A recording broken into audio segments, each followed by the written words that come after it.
He was a jack of all trades and a master of none. Hello, my name is Anthony.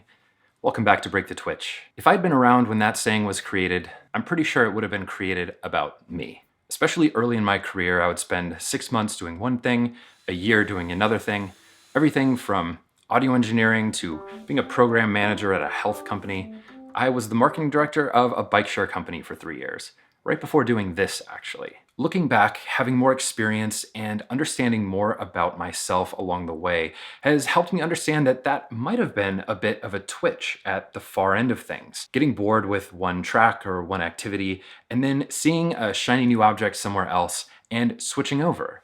Basically having a discomfort with that boredom or with that monotony and needing something else exciting to pursue. If my story sounds at all relatable to you, you've probably heard a lot of the same things growing up and early in your career that I have. You should probably find something you can stick with, or find one area to focus on that you can do really well. I have realized in my own career, especially over the last 5 years or so, that there do seem to be a few things that I'm focusing on. Right around the time I was starting to notice these themes developing for me, I heard a friend of mine speak at a conference about this idea of the portfolio life. I think we should give him a call and see what he has to say about it.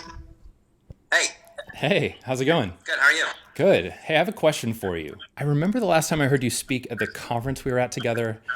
You spoke about this idea of the portfolio life, and it sounded really interesting. I remember that. It's this idea that you don't have to necessarily specialize in one thing, but you can do many things and kind of combine them into the thing that is your portfolio, your work. There's got to be more to it than just picking a few things and going forward with it, right? You know, it'd probably be easier if we talked about it in person.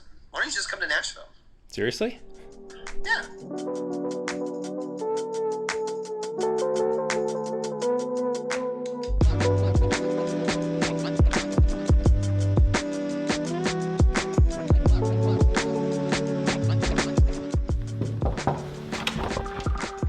Hey, Want some coffee? yeah.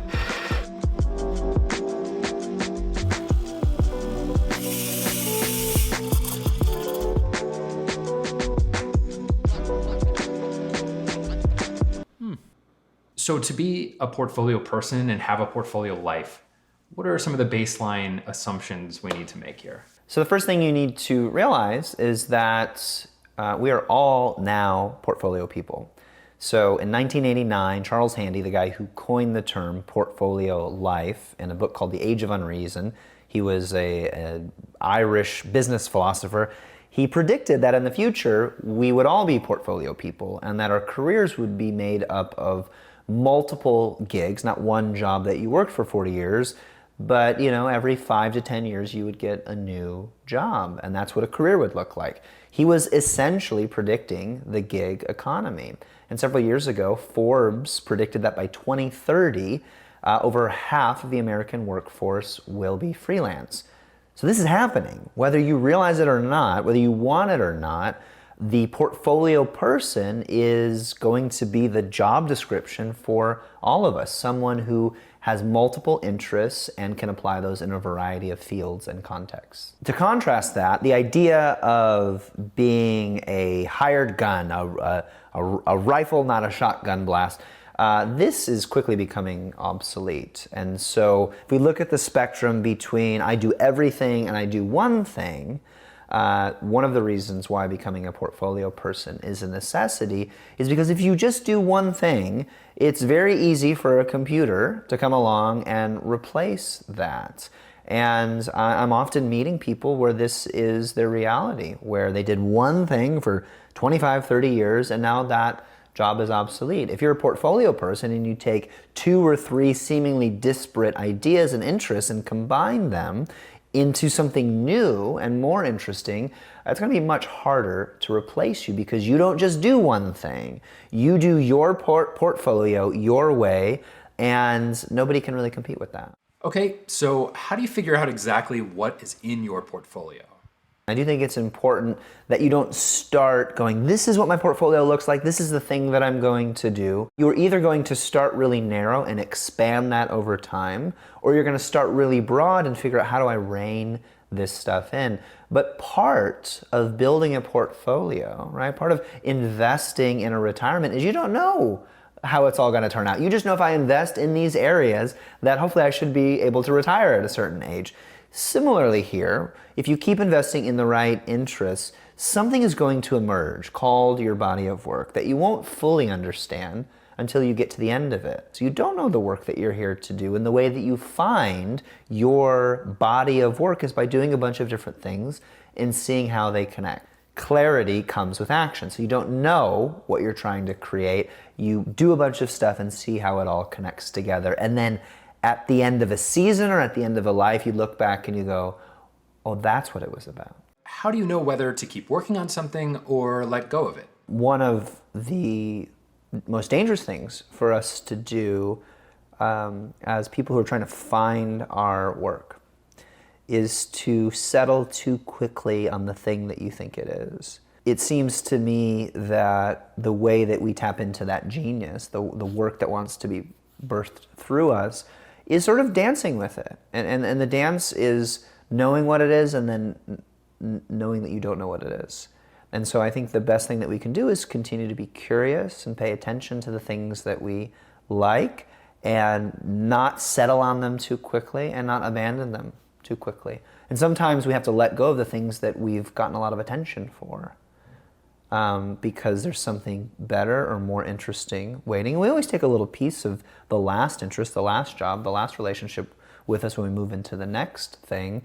But I think more often than not, we go, I do this, people like it, I'm going to do this forever. And what a shame. What else might be helpful when it comes to building a portfolio life? Part of being a portfolio person is being in a community of portfolio people, right? If you were to quit your job and become a full-time freelancer, it would be very important for you to surround yourself with other freelancers. And similarly, it's important for those of us who are trying to connect different interests in our life to create an interesting portfolio with our work. It's important that we surround ourselves with people who get that, who are trying to do that as well. We all kind of get around and we start sharing our work with each other, and it can elevate us, whether this is a mastermind or a club or a group of friends or some kind of community. I think community is an important part of your portfolio. In the same way that you've got a bunch of different things going on in your work, you need to have a bunch of different relationships going on in your life that will help you make those hard decisions about when to add something, when to let something go, when to stick with something versus when to move on. I said before that clarity comes with action. And so we don't wait to figure out what my body of work is. We act our way into that clarity. And we never get too in love with any part of the process because it's all part of the process. Right? It's all little pieces of a mosaic, and you don't want to hold on to the piece. In order to put the piece in the mosaic, you have to let it go, put it in there, and you just keep doing that. In your whole life, you're doing that. And sometimes it looks like a departure, and it looks like you're working over here, now you're all the way over here, and people are like, "What are you doing? You're all the way over here. Go back to where you were."